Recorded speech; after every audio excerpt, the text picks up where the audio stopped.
Hi, thank you for inviting me to this conference. You just watched Andrea's wonderful film. Now I've made a film for you about 20 minutes called Digital Maya. I hope you enjoy it.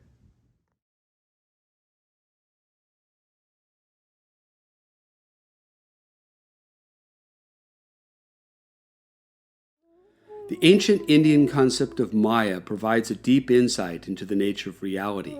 Because what we perceive often betrays its real origination, we tend to confuse cause and effect, image and object. This is precisely how and why a magician can so easily cast her spell over us. Using only sleight of hand, the conjurer misdirects our attention so that we don't see the simple physics behind the deception. Instead, we get mesmerized by the performance, falsely believing that something superluminal has transpired. Nature, likewise, is the great conniver. We only access the tiniest sliver of what is possible, blinded from the hierarchical simulacra of awareness that is our heritage. It is for this reason that mystics from both East and West speak of consciously waking up from the illusion of our current state, where we are trapped into believing that nothing higher than the waking state exists. We are prisoners in a fragmentary illusion and haven't realized that a vast horizon of possibilities awaits our arrival. But how do we transcend our present boundary, our digital Maya? The sages from the Sant and Radha Swami traditions argue that the secret technique is a simple one. Trace your consciousness to its terminal source. That is, focus one's attention within by witnessing how self-awareness arises. The technique is natural and is part and parcel of human neuroanatomy. By listening to increasingly finer gradations of the sound current during meditation, the scattering mind becomes one-pointed and conscious of a higher genesis beyond thought and language. The neophyte glimpses a new region that makes the waking state seem dull in comparison. The glitch in the system, however, is that each awakening tends to prematurely convince the practitioner that what they have achieved is the ultimate. Just as when we dream and think we are awake only to realize anew that we're caught in yet another dream, albeit a more lucid one than the prior one. In this presentation, we want to explore John Wheeler's seminal idea of an information-centric universe via Darwinian evolution, and how, in turn, such a process invariably constructs bewitching worlds that betray their underlying originations.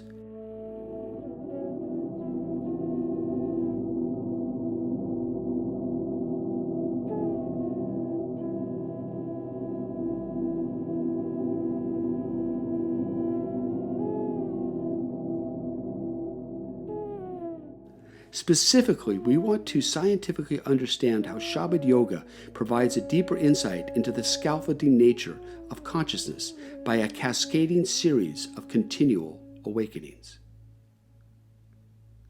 In this regard, we have been amply forewarned by Shiv Dayal Singh, the founder of Radha Swami, who in his many writings has pointed out that naive seekers are too easily duped by their inner sojourns and mistakenly confuse a lower and bounded insight for a higher and ultimate one. In other words, we prematurely stop our journey before it has really begun. Mystics have long argued that there's an inherent hierarchical structure to consciousness, and that deep meditation can reveal higher and higher states of awareness. Even for those of us without access to such transcendent realms, it is clear from experiences in dreaming, in semi-conscious reveries, and in peak moments that we can experience different states of lucidity.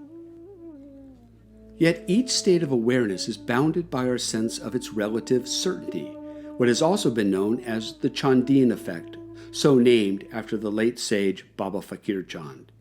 This is why a dream can seem very real when it is happening, but much less so when we wake up. However, just because the waking state appears more certain than the dream state, doesn't then mean that it is the ultimate stage of consciousness. Why? Because what gives any form of awareness its efficacy is our tendency not to doubt its distinctive ontology. And we only do this because we are at the mercy of our neural hardware, which inhibits the desire to question the reality of what transpires. If we do systematically doubt what arises within any stage in consciousness, it can then potentially elevate us to a more vibrant level of awareness or provide a new perspective on what that specific state entails or means. Yet, in whatever state of consciousness we are in, limits us from truly grasping how it originates. We are stuck, more or less, at the user interface and don't have direct access to the underlying operating system, the nuts and bolts which generates our experiences. We remain ignorant of the vast array of interconnected neurons that are necessary to orchestrate our moments of awareness. We are surface surfers in consciousness, oblivious of the physicalist operating system that underpins all that we know. There appears to be good evolutionary reasons behind why our attention can be so easily duped into believing into the certainty of an otherwise tenuous stage of awareness.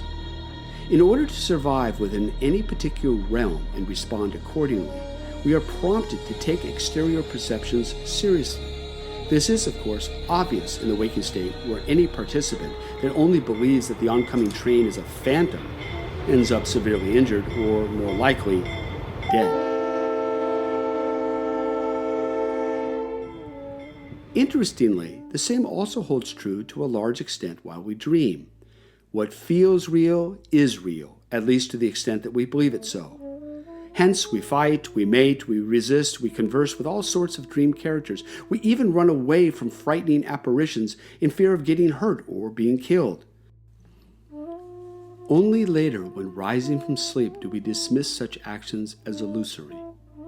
It is precisely here where science and mysticism reach a crossroads.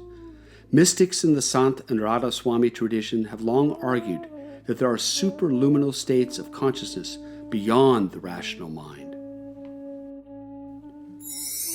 Neuroscience has tended to dismiss these extraordinary pronouncements as hyperbole, suggesting instead that out-of-body and near-death and mystical excursions are part and parcel of the brain only. While it is generally acknowledged that such experiences do happen, a more materialist interpretation generally explains them in light of evolutionary psychology and doesn't resort to anything paranormal. This is understandable if we ground epistemology solely to our current waking state and to all that manifests within it. Yet, is it possible that we could be mistaken in reducing consciousness to its material corpus? Are there states of being that transcend our body-brain? Perhaps, instead of prematurely setting limits on what can and cannot be known about consciousness and its various permutations, it may be wise to listen to what sages in the East and West have argued is a more instructive pathway.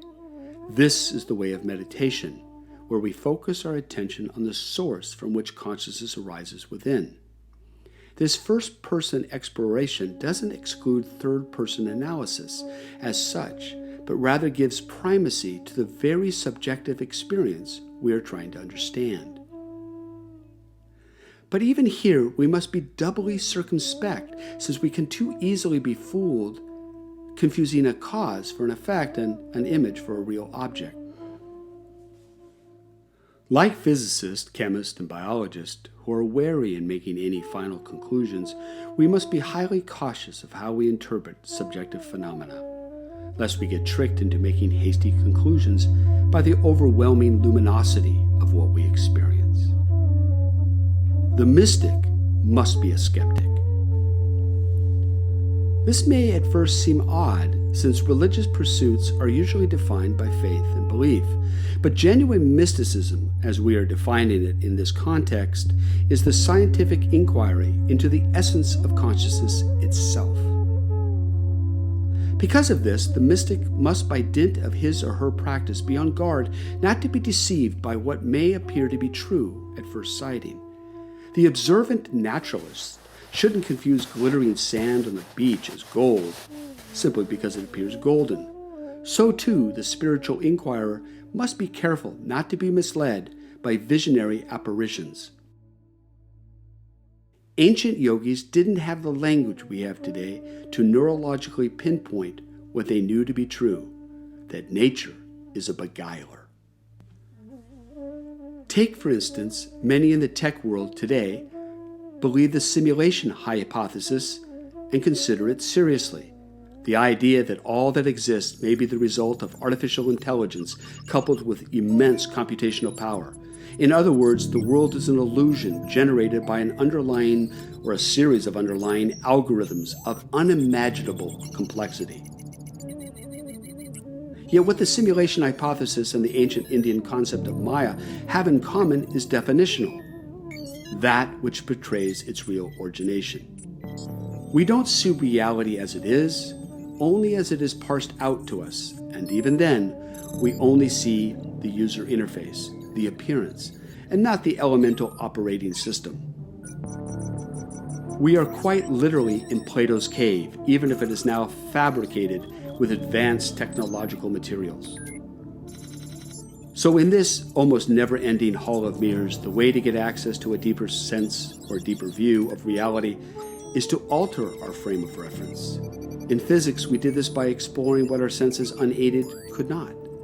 Thus, we penetrated to the very core of atoms and their constituent parts and expanded our horizons outwardly to glimpse the vast Milky Way and beyond. Mystics suggest we should do the same by exploring the source from where our consciousness arises and not be chained down to only the rational waking state. There have been many techniques proffered over the centuries about how to do this, but each of them, without exception, are correlated to how and where we place our attention. John Wheeler, the distinguished physicist and one-time mentor to Richard Feynman, later in life argued that reality was a scaffolding of informational bits. Max Tegmark of MIT suggests that we live in a mathematical universe, which by its very nature undergirds all of physics. String theorists, such as Brian Greene and Mikhail Kaku, argue that everything is ultimately composed of infinitesimally small loops of vibrating strings, much smaller than even quarks, the building block of atoms. Shabad yogis also believe that reality is comprised of subtler and subtler vibrations, but their understanding is predicated upon their own distinctive meditation experiences. In addition, these vibrations can be heard, and when following the sound current intensely, it can open up new regions of awareness which provide a fuller illumination of human cognition. Yet the danger of the internal quest is that a higher state, like the waking state, convinces one of its all-encompassing certainty. One tends not to doubt its reality and thus stays within its bordered trajectories. We become captives, in other words, of our own directed attention. If, however, we can keep on track with the sound current and not deviate off of it, we are invariably led beyond these limited states. This is precisely the message of such sages as Shiv Dayal Singh, Tulsi Sahib, Guru Nanak, Mullah Shah, Sarmad, and others, whose central message is to stay within the audible life stream on its upward ascent. This is similar in an analogous way to an astronomer wanting to understand the origin of the universe. Don't stop at the sun's light or that of Alpha Centauri's or even that of the vast Milky Way. No, follow the microwave background radiation to its initial expansion, to the inflationary stage of the Big Bang and beyond. Only then will he or she get a glimpse of how the known universe came into being. The mystic, likewise, follows the ethereal vibration to its terminal source. Arguably, science is by necessity a systematic form of doubting, by which testing and experimentation and prediction become necessary bedfellows. Science doesn't stop, and therein resides the key to its continued success.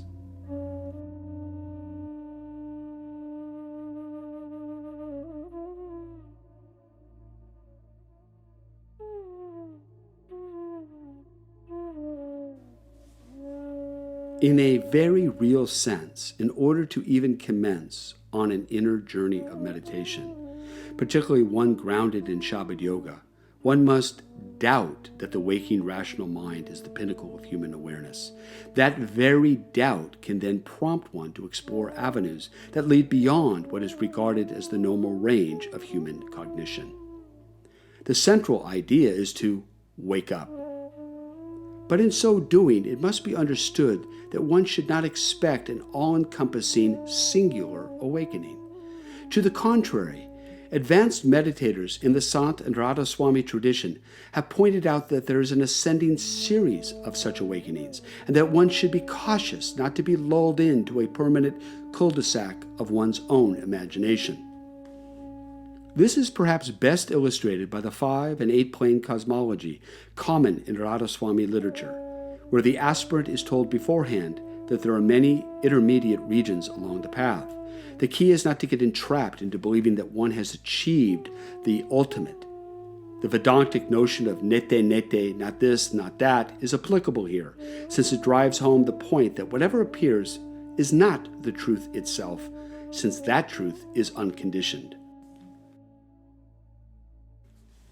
Tulsi Sahib, the 19th century Sant who eventually settled in Hathras, some 20 miles away from Agra proper, provided a rich metaphor about how ascending one level to the next wasn't so much a becoming or an achieving, but rather more radically a letting go of becoming less.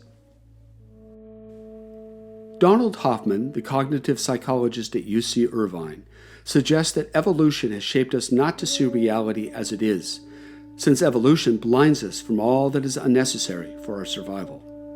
We can be likened to a captive audience trapped into a movie theater, completely mesmerized by what is projected upon the screen, never once turning around to see how such moving images are produced. Our whole world is a result of how our brains transfigure incoming stimuli and then outsource the same as our environmental reality, forgetting in the process that this is a two-way street, and it blinds us from the underlying truth that causes such a magical play.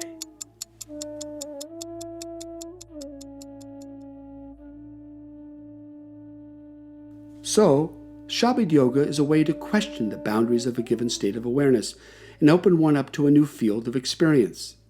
The caveat here, of course, is that one can never be absolutely sure that one has achieved a final enlightenment or a complete insight into reality. Perhaps this is why Rai Saligram and other mystics warned against accepting any inner stage along the way as final, referring to the terminal apex as indescribable and nameless. As Nicholas of Cusa so wisely wrote centuries ago, all we know of the truth is that the absolute truth, such as it is beyond our reach. Paradoxically, to escape Maya, digital or otherwise, is to understand that reality as reality is never revealed as it is. In a very precise Kantian admonition, we never know the thing in itself, but only its very partial manifestation. It is for this reason, perhaps, that meditation focuses on experientially merging into one's being and not standing apart from it in a dualistic subject-object relationship. We evaporate into the source of our being and thus become one with our origination. This isn't a knowingness as such, but rather a radical and transformative undoing. Hence, Shiv Dayal Singh speaks of wonder, wonder, wonder hath assumed a form. In an informational multiverse, which seemingly extends infinitely internally and externally, we as subjective participants are quite literally sitting in a mystery that is forever ungraspable. Such is our condition. But knowing this, we can be freed from the persistent illusion that what appears is how things are. No, as Jorge Borges so skillfully wrote in his fictional verse, you have awakened not out of sleep, but into a prior dream, and that dream lies within another, and so on to infinity, which is the number of grains of sand. The path that you are to take is endless.